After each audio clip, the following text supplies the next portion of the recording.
Little House on the Prairie series by Laura Ingalls Wilder. Book 6, The Long Winter. Chapter 15, No Trains. It was not worthwhile to get up in the morning. The daylight was dim, the windows were white, and so were the nails in the roof. Another blizzard was roaring, screaming, and swishing around the house. There would be no school. Laura lay sluggish and half awake. She would rather sleep than wake up to such a day. But Ma called, "Good morning, girls. Time to get up." Quickly, because of the cold, Laura put on her dress and her shoes and went downstairs. "Why, what is the trouble, Laura?" Ma asked, looking up from the stove. Laura almost wailed. "Oh, Ma, how can I ever teach school and help send Mary to college?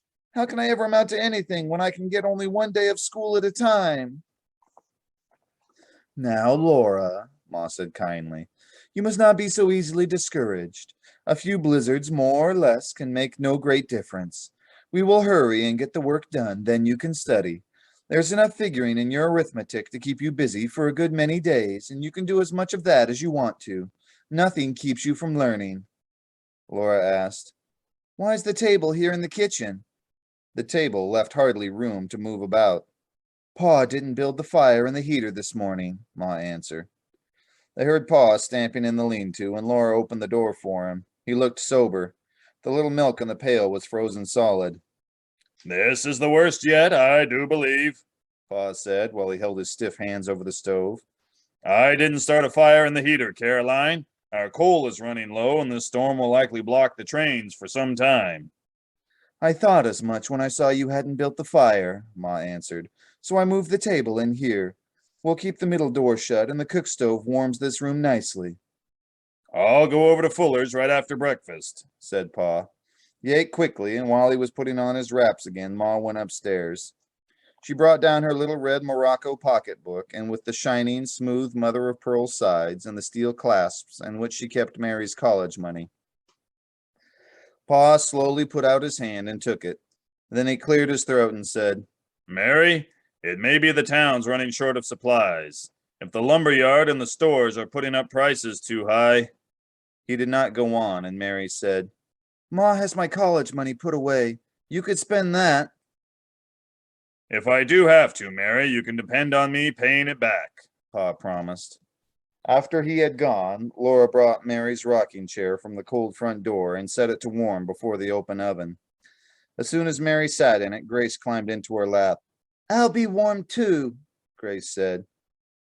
"You're a big girl now and too heavy," Ma objected, but Mary said quickly, "Oh no, Grace, I like to hold you, even if you are a big 3-year-old girl."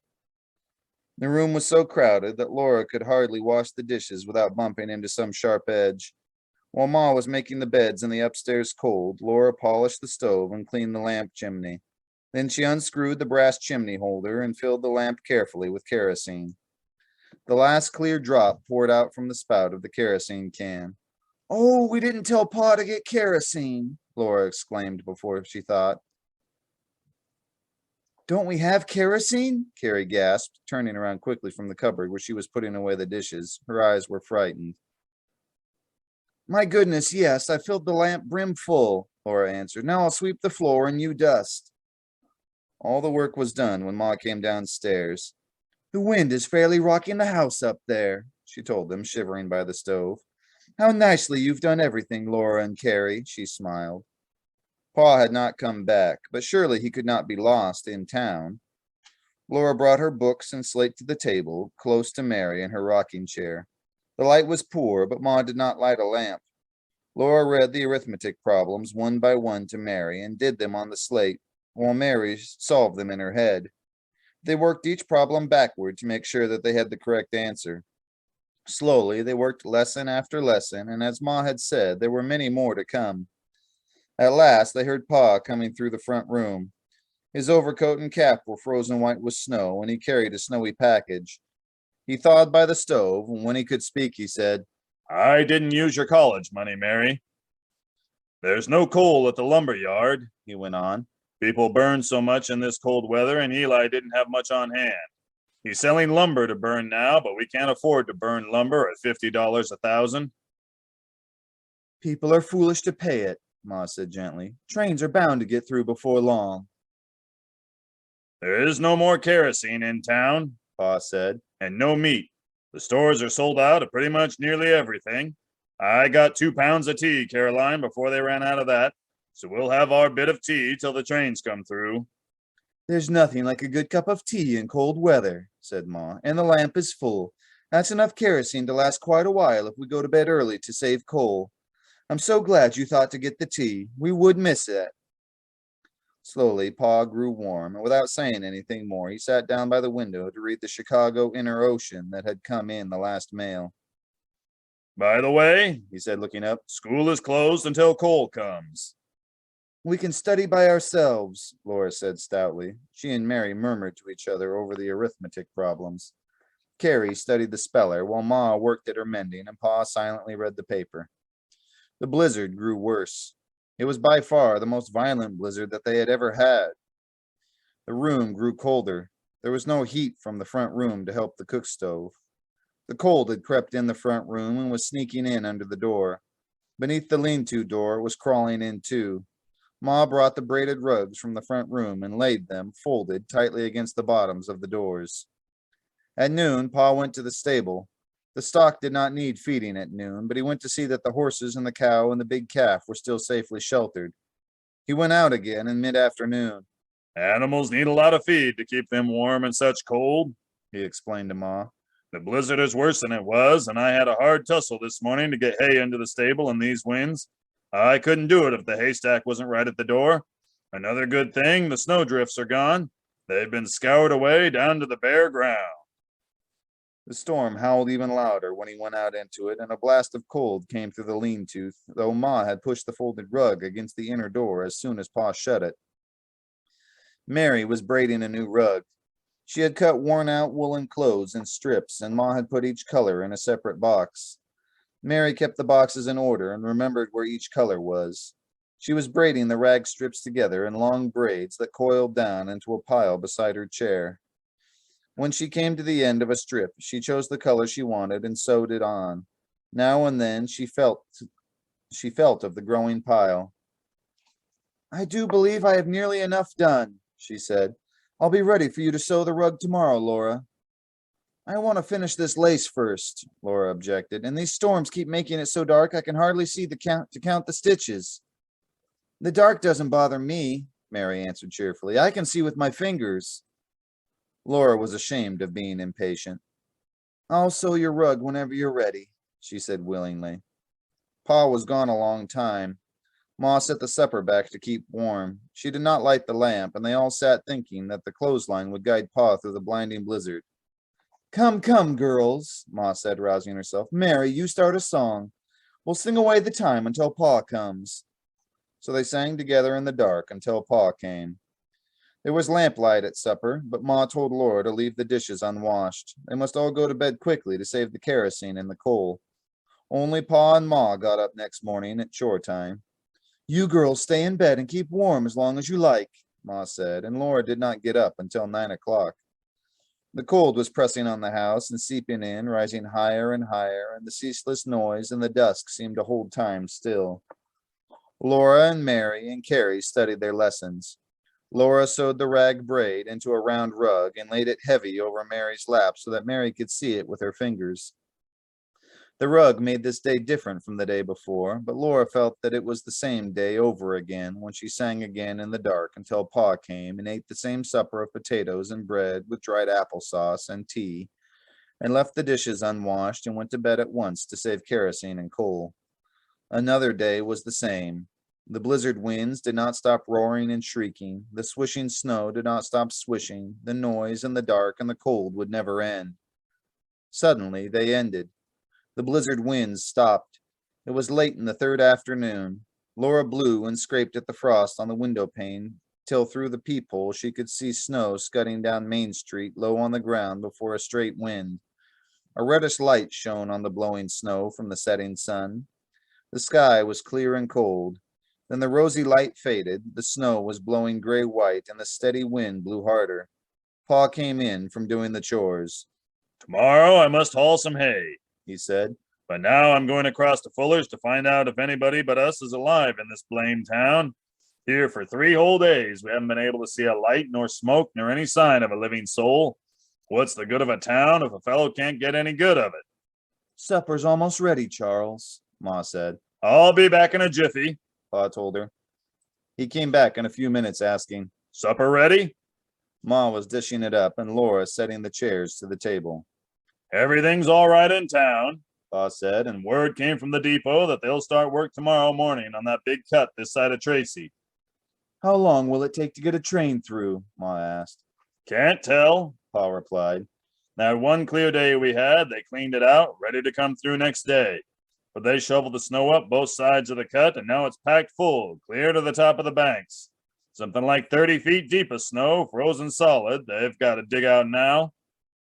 That won't take very long in pleasant weather, Ma said. Surely we've bound to have that. We've already had more and worse storms than we had all last winter.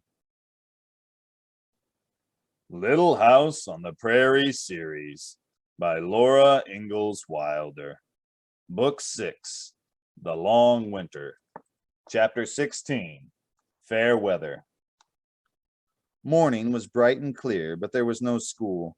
There would be no more school until the train came bringing coal. Outdoors, the sun was shining, but frost was still on the window, and the kitchen seemed stale and dull. Carrie gazed out through the peephole in the frost while she wiped the breakfast dishes, and drearily Laura sloshed the cooling water in the dishpan. I want to go somewhere, Carrie said fretfully. I'm tired of staying in this old kitchen. We were thankful enough for this warm kitchen yesterday, Mary gently reminded her, and now we may be thankful the blizzard's over. You wouldn't go to school anyway, Laura said crossly. She was ashamed as soon as she heard the words. But when Ma said reproachfully, Laura, she felt more cross than before. When you girls have finished your work, Ma went on, covering the well-kneaded bread and setting it before the oven to rise, you may put on your wraps, and Mary may too, and all go out in the yard for a breath of fresh air. That cheered them. Laura and Carrie worked quickly now, and in a little while they were hurrying into their coats and shawls and hoods, mufflers and mittens. Laura guided Mary through the lean-to, and they all burst out into the glittering cold. The sun glare blinded them, and the cold took their breath away. Throw back your arms and breathe deep, deep, Laura cried. She knew that cold is not so cold if you are not afraid of it. They threw back their arms and breathed the cold in, and through their cringing noses it rushed deep into their chests and warmed them all over. Even Mary laughed aloud. I can smell the snow, she said, so fresh and clean. The sky is bright blue and the whole world is sparkling white, Laura told her. Only the houses stick up out of the snow and spoil it. I wish we were where there aren't any houses. What a dreadful idea, said Mary. We'd freeze to death. I'd build us an igloo, Laura declared, and we'd live like Eskimos. Ugh, on raw fish, Mary shuddered. I wouldn't. The snow crunched and creaked under their feet. It was packed so hard that Laura could not scoop up a handful to make a snowball.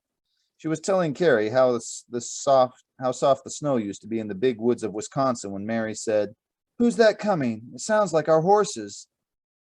Pa was riding up to the stable. He was standing on a queer kind of sled. It was a low platform made of new boards, and it was as long as a wagon and twice as wide. It had no tongue, but a long hoop of chain was fastened to the wide apart runners, and the whiffletrees were fastened to the chain. Where did you get that funny sled, Pa? Laura asked. I made it, Pa said, at the lumber yard. He got his pitchfork from the stable. It does look funny, he admitted. But it would hold a whole haystack if the horses could pull it. I don't want to lose any time getting some hay here to feed the stock. Laura wanted to ask him if he had any news of the train, but the question would remind Carrie that there was no more coal or kerosene and no meat until a train could come. She did not want to worry Carrie. They were all so brisk and cheery in the bright weather, and if sunny weather lasted for a while, the train would come and there would be nothing to worry about. While she was thinking this, Pa stepped into the low, big sled. Tell your ma they brought a snowplow and a full work train out from the east and put them to work at the Tracy Cut, Laura, he said. A few days of this fine weather and they'll have the train running all right. Yes, Pa, I'll tell her, Laura said thankfully. And Pa drove away around the street corner and out along Main Street toward the homestead.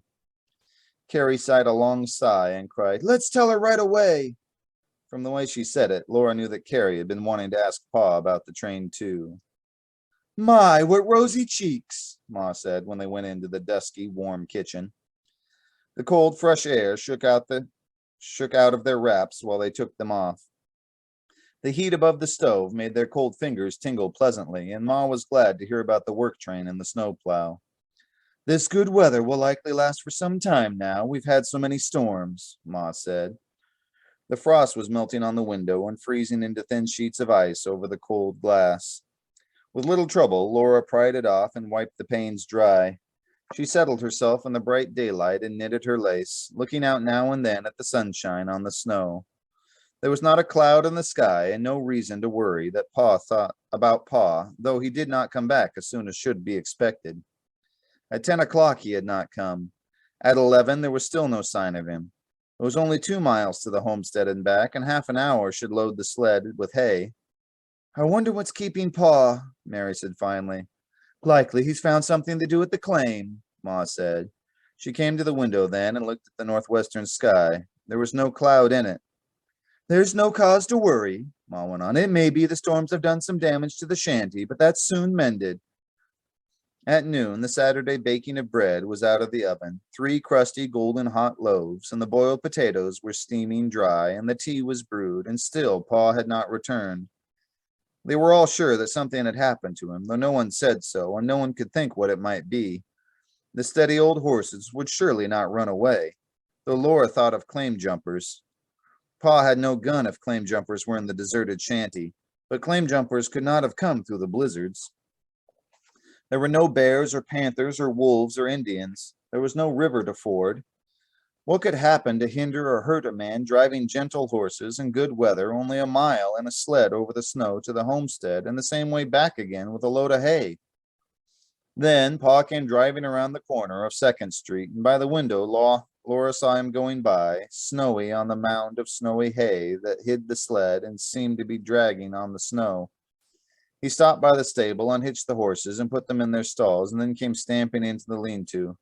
Laura and Ma had put the dinner on the table. "By George, that dinner looks good," said Pa. "I could eat a raw bear without salt." Laura poured hot water from the tea kettle into the wash basin for him. Ma said gently, "Whatever kept you so long, Charles?" "Grass," said Pa. He buried his face in his hands, full of soapy water, and Laura and Ma looked at each other amazed. What did Pa mean? In a minute, he reached for the roller towel and went on.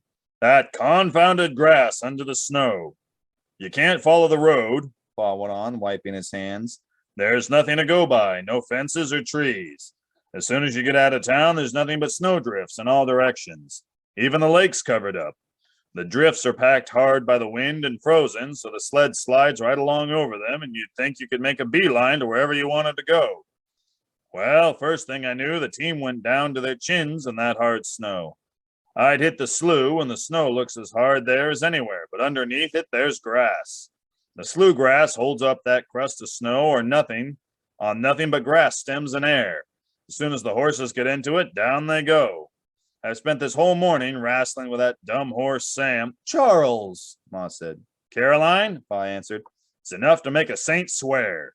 David was all right. He's got horse sense, but Sam went plumb crazy. There those 2 horses are, down to their backs in snow, and every try they make to get out only makes the hole bigger. If they drag the sled down into it, I never will get it out. So I unhitch the sled. Then I try to get the team up onto hard going again, and there's Sam, gone crazy wild, plunging and snorting and jumping and wallowing all the time deeper into that confounded snow." "It must have been a job," Ma agreed. "He was threshing around so I'm afraid he'd hurt David," said Pa. "So I got down into it and unhitched them from each other.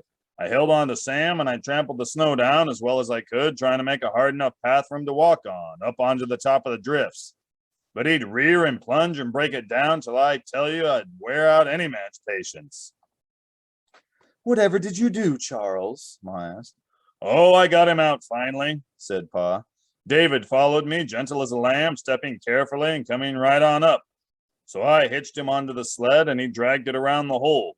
But I had to hang on to Sam all the time. There was nothing to tie him to. Then I hitched them both up together again and started on.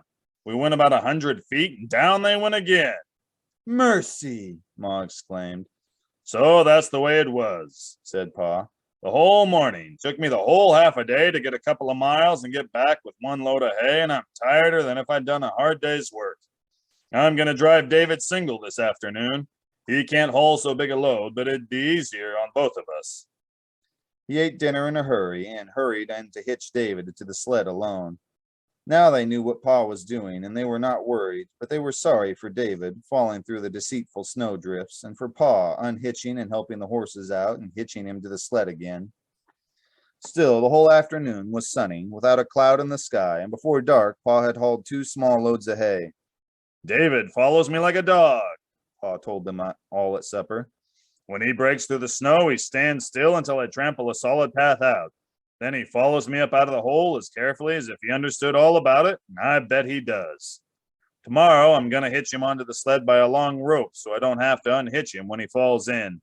I'll only have to help him out, and then on the long rope, he can haul the sled around the hole.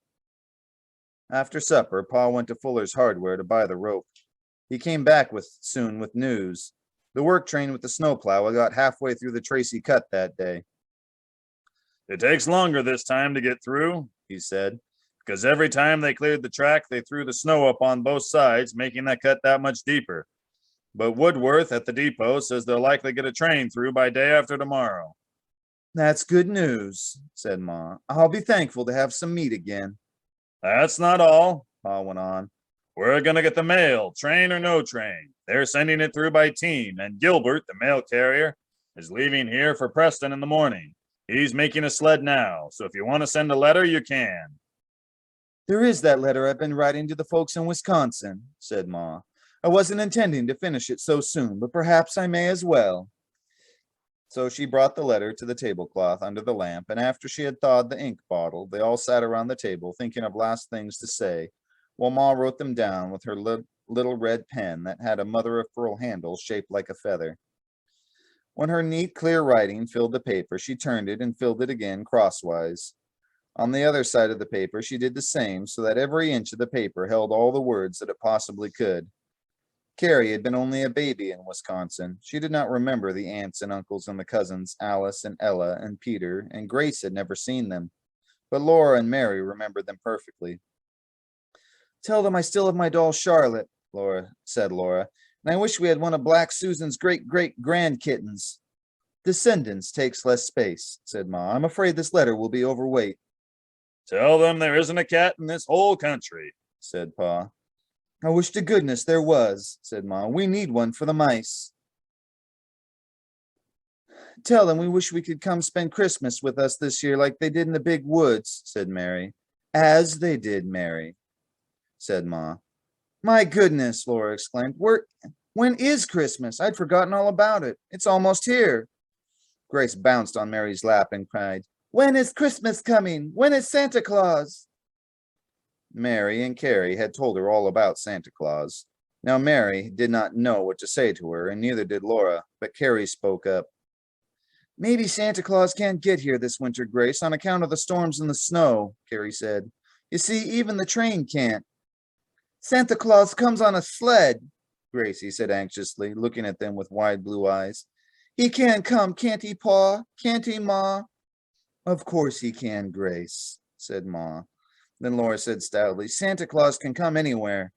Maybe he'll bring us the train, said Pa. In the morning, he took the letter to the post office, and there he saw Mr. Gilbert put the mailbag into the sled and drive away, well wrapped in buffalo robes. He had 12 miles to go to Preston. He'll meet another team there with mail from the east and bring it back, Pa explained to Ma. He ought to get back tonight if he doesn't have too much trouble crossing the sloughs. He has good weather for the trip, Ma said. I'd better take advantage of it myself, said Pa. He went out to harness David to the sled by the long rope. He hauled one load of hay that morning. At noon, while they sat at table, the light darkened and the wind began to howl. Here she comes, Pa said.